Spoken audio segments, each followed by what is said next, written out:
Assalamualaikum warahmatullahi wabarakatuh.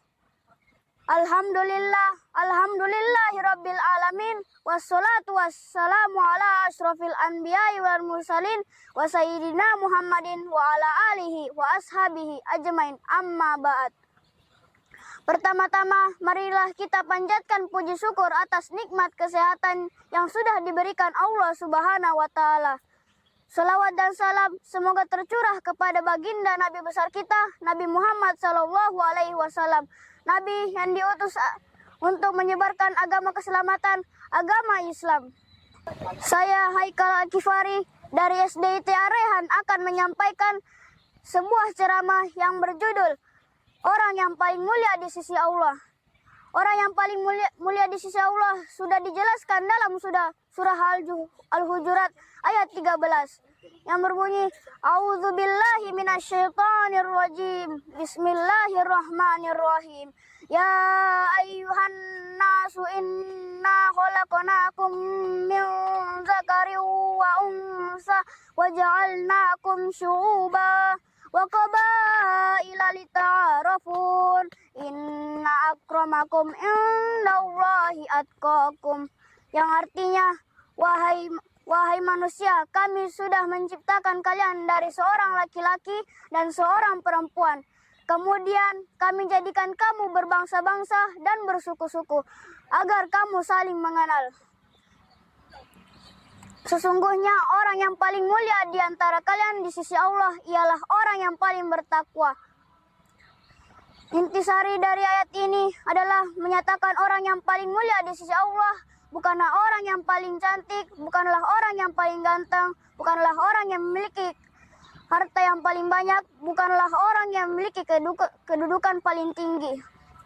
Tetapi orang yang paling mulia di sisi Allah ialah orang yang paling bertakwa.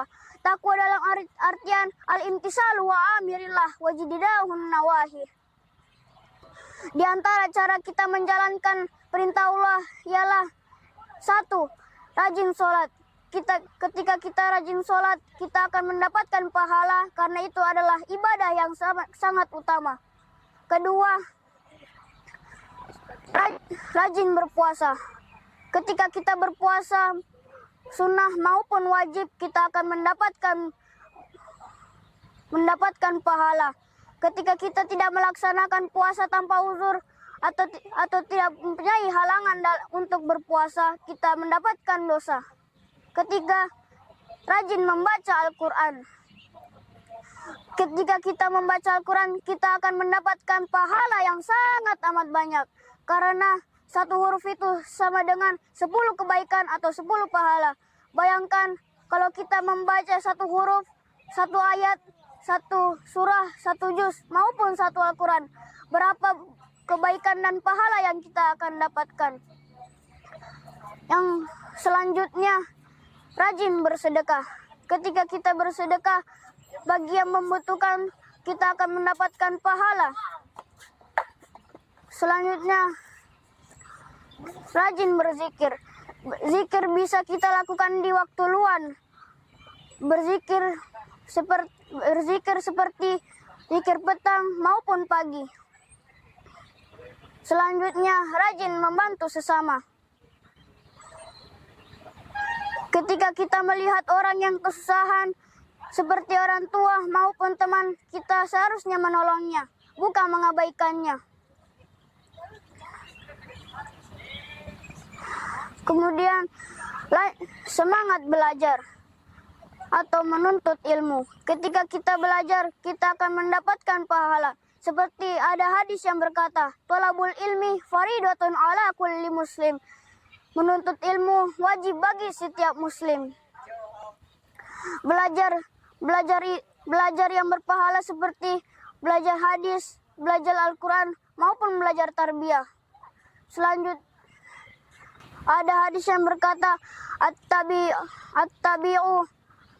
At-tabi'u tarahu fa illam takun tarahu yaraka, yang artinya beribadahlah kepada Allah seakan-akan kamu melihatnya. Ketika kamu tidak melihatnya, maka ia yang melihatmu. Maka dari itu, kalau kita punya waktu luang di hari ini dan hari-hari seterusnya, marilah kita semangat menuntut ilmu dan beribadah dengan semangat. Karena hanya dengan menuntut ilmu dan beribadah, kita bukan hanya mendapatkan pahala, kita juga akan menjadi orang yang paling mulia di sisi Allah Subhanahu wa taala. Dan jangan pula kita melaksanakan larangan-larangan Allah. Malah kita harus melakukan sebaliknya, yaitu dengan tidak menjalani dan menjauhi larangan-larangan Allah. Larangan-larangan Allah seperti satu, syirik, yaitu menyekutukan Allah Subhanahu wa taala. Kita seharusnya paham Tuhan itu hanya satu, yaitu Allah Subhanahu wa taala. Selanjutnya, berbohong. Kita harus jujur dalam hal-hal apapun. Kita tidak boleh berbohong secara berlebihan, seperti berbohong dalam ibadah, berbohong juga dalam menuntut ilmu.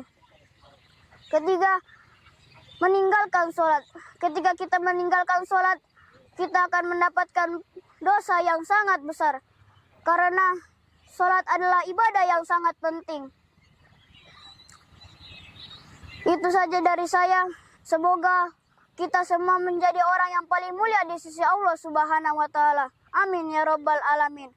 Sebelum saya menutup ceramah saya, marilah kita berdoa untuk sejenak. Allahumma rzuqna fahman nabiyya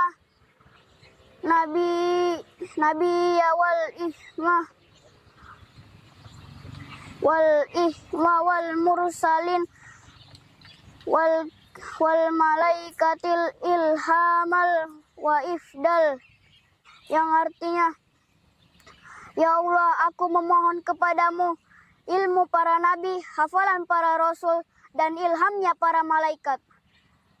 Amin ya rabbal alamin. Wabillahi taufiq wal hidayah. Wassalamualaikum warahmatullahi wabarakatuh.